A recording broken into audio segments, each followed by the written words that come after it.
Good afternoon. You're listening to Eye on the Valley right here on CIVL 101.7 FM, broadcasting to the Fraser Valley, broadcasting from the University of the Fraser Valley's Abbotsford campus on the traditional and unceded territory of the Stolo people. I have a very special guest for you today, the Honorable Ravi Kahlon, the Minister of Housing in British Columbia, and we will be talking about the plans that the BC government has for affordable housing in the city of Abbotsford. What initiatives or policies is the government implementing to address housing affordability in Abbotsford? Well, if you look at the challenges we're facing across all the province, across the country, but in particular in Abbotsford, we have fundamentally multiple challenges. And one policy isn't going to solve all the challenges, but all of them together definitely can. We know in Abbotsford the population is increasing dramatically, which is great. Abbotsford is a fantastic place. A lot of people are coming there for opportunity. And with that means that housing has to increase at the same speed. Sometimes people ask me, what do you need? Affordable housing, market housing? And my answer always is, we need all of it. Because if we don't get more housing supply on, what will happen is those that are the wealthiest will have limited housing for themselves, and nothing will be available for those that are either low income or middle income families. And so that's what we're seeing in the pandemic. Coming out of the pandemic, limited housing is being taken up by those who have the most money, and it's putting more and more pressure on families and making them vulnerable. So we need to do both. One, allow for more housing to be built in our communities, both for sale and rent. And then we also need government to invest directly in affordable housing so that we can ensure that housing for the most vulnerable is being built at a rate that they can afford, and both need to happen at the same time. And how is the government collaborating with local stakeholders to ensure affordable housing solutions for residents in the city? Well, Abbotsford is one of the first target communities, so we have 10 communities across the province. Abbotsford is one of the first 10, and what we've said to Abbotsford is, here's how much housing units you need to build, here's how many 3 bedrooms, 2 bedrooms, 1 bedrooms, but here's how much affordable housing you need. Here's how much shelters you need. Because we know, when you look at the entire housing continuum, that you need to build housing in all the different streams to ensure your community is well supported. And so that is the first step. Second is we're investing in affordable housing. We have 500 homes either completed or underway right now in Abbotsford alone to build affordable housing. So we have subsidized housing. We have what we call supportive housing for people who are struggling, maybe were homeless and now are looking for additional supports. We also have shelter spaces, extreme weather shelter spaces. And we have a lot more to do.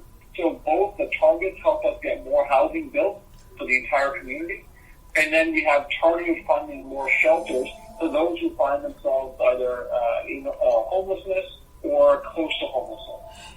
That's my next question. As you know, homelessness is increasing across the board, especially here in the Fraser Valley. What are the strategies that the government of BC is now going to implement to address those problems, especially during the winter times?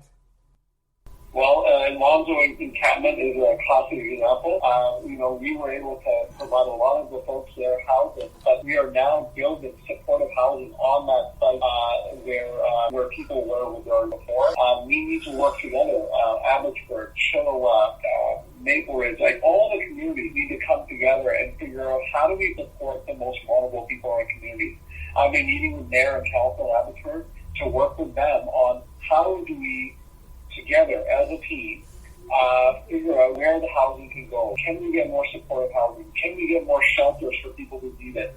Because at the end of the day, we know that not only is it the right thing to do to have that type of housing in communities, but it's also more cost effective to ensure that people have housing, because we know that they're more likely to get support. The cost of people being homeless is actually much higher on society and way higher for the individual. When you build new housing, infrastructure needs to follow. And residents in this city are concerned that infrastructure may fall behind. What do you say to those people? Well, I would say that the allowing for 3 or 4 units on single-family lots actually doesn't take that much load onto the infrastructure.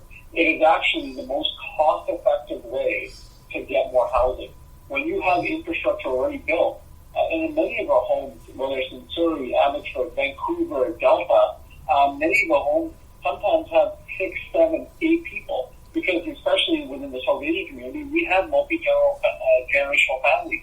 So what we're saying is, if you have a large home that you're building, why not allow that large home to be broken up into units, 3 or 4 units? So we're not saying build much higher or bigger than you already are. We're saying allow that same house, that big house that we build, to be broken up. The infrastructure load is not much more for that type of housing, but it creates more units available for the population. So that's what we're encouraging. What we will see from the policy we've introduced, we'll see some friends coming together and building fourplex and having everyone live together. We'll see multi-generational families who will say, we raised our families in this home, now we can build 4 units and different parts of our family can live in that. We may even see seniors who are ready to retire say, you know what, I'll sell my house, somebody else can come live in it, I'll buy one of these units. It frees up housing stock for everyone else. So there's lots of opportunities. We've seen this work in other jurisdictions, and I'm confident it'll work here in BC. And what is your final message to our listeners in Abbotsford today? Well, my last message to everyone is that we're in a housing crisis. Everyone knows we need more housing, but nobody seems to want housing in their backyard.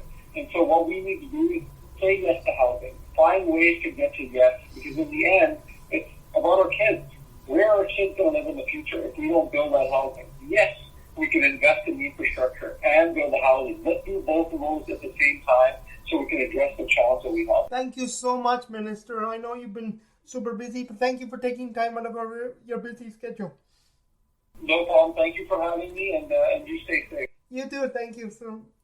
Thank you. Thank you for listening to Eye on the Valley right here on CIVL 101.7 FM with your host, Sergey Dawal. Join me again next week as I have another great episode for you. This program was sponsored by the Local Journalism Initiative.